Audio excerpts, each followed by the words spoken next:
Alright, Pyros. Tonight's video, got some ball shells here. The ones with the colored tops. There's some Uni brand. As you can see, plastic right through them. Fake guys. And we got some HKH, which I believe these are real ball shells. These are solid. Nice tight wrap on them. Stay tuned. Thanks for watching. Alright, so these didn't end up going up that night that they were supposed to, and we ended up getting a couple inch surprise snowstorm. So these sat through about 2 inches of snow. I'm going to try to shoot them off tonight and see what happens.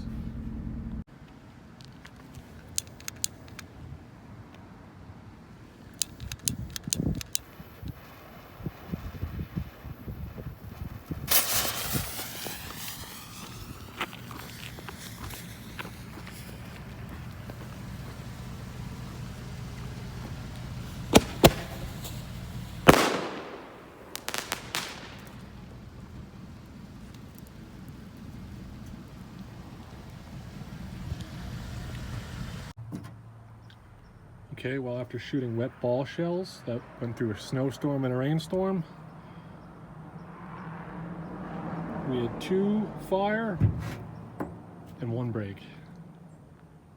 Thanks for watching.